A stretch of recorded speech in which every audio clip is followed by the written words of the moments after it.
besar sekali. Kalau boleh saya summary-kan apa yang harusnya menjadi fokus kita, itu kualitas guru dan kualitas kepala sekolah. Dua itu menurut saya sumber utamanya. Dari sana baru turunan banyak. Kalau ada anak-anak datang ke sekolah itu dengan berat hati, berada di sekolah berat hati, pulang sekolah senang hati, sekolah itu bermasalah. Tapi kalau datang dengan senang hati, di sekolah senang hati, pulang berat hati, itu baru bagus sekolah. Jadi kualitas guru itu yang sangat menentukan. Dua kepala sekolah, ada pengelola organisasi. Yang menentukan organisasi itu berjalan dengan baik apa tidak, siapa pertama? Pemimpinnya. Jadi rektornya, kepala sekolahnya, ini harus memiliki kepemimpinan yang baik. Karena kepemimpinan itu yang menentukan kualitas sebuah sekolah. Tapi yang kita sering otak-atik itu bukunya, kurikulumnya, proyek. Padahal ketika ditanya, Anda suka belajar kenapa? Guru. Jadi fokuskan di situ, dan kalau Anda perhatikan negara-negara yang pendidikannya maju, hampir selalu kualitas gurunya baik. Nah, guru berkualitas itu ditopang oleh beberapa hal. Satu, gurunya bisa konsentrasi ngajar. Kalau pendapatan dia hanya bisa untuk hidup 15 hari, ya 15 hari kemudian dia kesulitan. Jadi pendapatan dia harus cukup, sehingga dia bisa fokus pada, kalau nggak ngajar sambil les, yang nggak ikut les nilainya jelek gitu ya. Memajukan pendidikan adalah dengan meningkatkan kualitas guru. Guru yang bukan hanya mengajar, bukan hanya mendidik, tapi juga menginspirasi, bahkan menggerakkan. Karena itulah fokus utama adalah menempatkan guru sebagai kunci, dan itu artinya guru juga harus bisa mengajar dengan tenang. Mengajar dengan tenang itu artinya mereka bekerja memiliki kepastian status. Sebaliknya, mereka nanti akan memberikan yang terbaik untuk para siswanya, untuk masyarakat. Jadi saya melihat guru ini menjadi kunci, dan harapannya lewat kegiatan belajar raya ini kita menomorsatukan guru sebagai garda terdepan memajukan.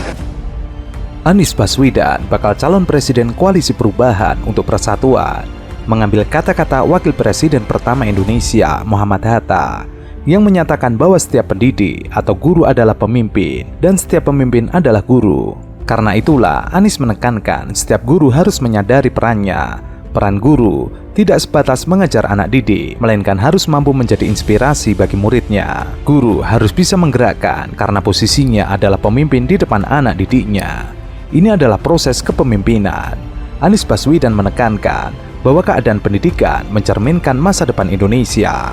Kualitas pendidikan akan sejalan dengan kemampuan negara. Dengan pendidikan yang berkualitas, diharapkan mutu individu Indonesia di masa depan akan unggul. Memajukan pendidikan adalah dengan meningkatkan kualitas guru. Guru yang bukan hanya mengajar, bukan hanya mendidik, tapi juga menginspirasi, bahkan menggerakkan. Karena itulah fokus utama adalah menempatkan guru sebagai kunci, dan itu artinya guru juga harus bisa mengajar dengan tenang. Mengajar dengan tenang itu artinya mereka bekerja memiliki kepastian status. Sebaliknya, mereka nanti akan memberikan yang terbaik untuk para siswanya, untuk masyarakat. Jadi saya melihat guru ini menjadi kunci, dan harapannya lewat kegiatan belajar raya ini kita menomorsatukan guru sebagai garda terdepan memajukan. Anies juga memfokuskan perhatian pada situasi pendidikan di tanah air.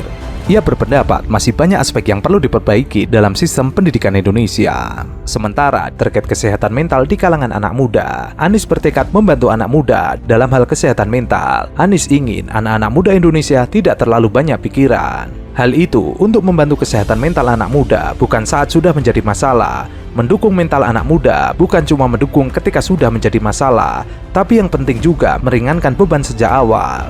Masih dalam keterangan foto di akun Instagramnya, Anies bahkan membeberkan sejumlah program yang dianggap bisa meringankan beban mental anak muda, seperti misalnya dengan menyediakan rumah terjangkau sampai transportasi publik yang nyaman. Bukan hanya itu, capres yang diusung Partai Nasdem tersebut juga memiliki cita-cita agar semua anak muda yang orang tuanya sakit bisa mendapatkan bantuan biaya pengobatan dari pemerintah. Jaminan kesehatan berpendapat, sediakan ruang publik buat healing dan interaksi, bahkan bantu pengobatan orang tuanya yang kesulitan. Dirinya yakin dengan cara-cara di atas, pikiran dan mental anak muda bisa lebih stabil. Intinya, jaga iklim dan suasana yang mendukung kesehatan mental bikin lebih tenang. Gerakan perubahan restorasi Indonesia itu juga semangatnya adalah membangun manusianya, prosesnya, membangun orang-orangnya. Sebagaimana lagu Indonesia Raya itu, bangunlah jiwanya, barulah bangun badannya. Pada prosesnya kemudian kekecewaan, kritik-kritik disampaikan secara konstruktif. Kita juga melihat bahwa revolusi mental yang menjadi tagline itu lebih didorong proses pembangunan infrastruktur, bukanlah pada konstruksi manusianya, bukan pada mentalnya. Mental kita, sebagaimana para pendiri bangsa ini menyampaikan bahwa kita haruslah berotot kuat, berfisik kuat, manusia yang kuat, jatuh bangun bangkit lagi, jatuh bangun bangkit lagi untuk menjadi bangsa besar. Bangsa besar itu dimulai dari manusianya, prosesnya di sana. Bang Jafar, artinya kalau misalnya gerakan revolusi mental yang digagas oleh Presiden Jokowi ini belum memenuhi harapan, ketika nanti baca pres Anda Anies Baswedan katakanlah menang dalam kontestasi Pilpres 2024, gerakan revolusi mental itu gak akan diteruskan ya? Mungkin bahasanya berbeda, tapi pembangunan manusia, peningkatan kualitas manusia, peningkatan kebahagiaan dan kesejahteraan umum itu pasti dilanjutkan, pasti dikerjakan. Namanya aja ganti. Dalam bentuk yang lebih up to date, lebih upgrade, dan lebih mungkin dikerjakan secara bersama-sama sebagai sebuah negara dan bangsa. Jadi namanya aja yang ganti, tapi konsepnya sama. Kalau tidak yakin, kita tidak dukung Mas Anies. Anies mengajak anak-anak muda untuk berdiskusi soal apa saja yang bisa dibantu pemerintah terkait kesehatan mental anak muda. Anies juga mengatakan, jika Indonesia ingin maju, maka pendidikan di tanah air harus maju. Awalnya, Anies menyinggung soal posisi guru yang harus didorong lebih jauh dalam dunia pendidikan. Kemudian, ia menyebut soal kemajuan Indonesia. Kalau kita ingin Indonesia maju, ya pendidikannya harus maju. Artinya gurunya harus maju dan termasuk gurunya juga harus tenang. Tenang maksudnya pendapatannya harus cukup. Kalau nggak cukup, nggak bisa tenang juga hidupnya. Lebih lanjut, Anies menekankan perlunya penghormatan kepada guru sebagai salah satu upaya memajukan pendidikan di Indonesia. Ia memberikan contoh. Ia pernah membuat program kerjasama dengan maskapai Garuda Indonesia. Program itu membuat check-in khusus untuk guru, sehingga guru tidak perlu mengantri saat akan check-in untuk penerbangan. Selain itu, saat Anies menjadi Gubernur DKI Jakarta, ada program bebas bayar pajak bumi dan bangunan untuk guru. Kehadiran guru sudah memberikan kontribusi. Kontribusi bukan dalam bentuk bayar pajak. Kontribusinya dalam bentuk mendidik, menginspirasi, mencerahkan. Penghormatan kepada guru itu dikembalikan menjadi kebiasaan masyarakat, yang nanti guru juga sebaliknya memiliki tanggung jawab.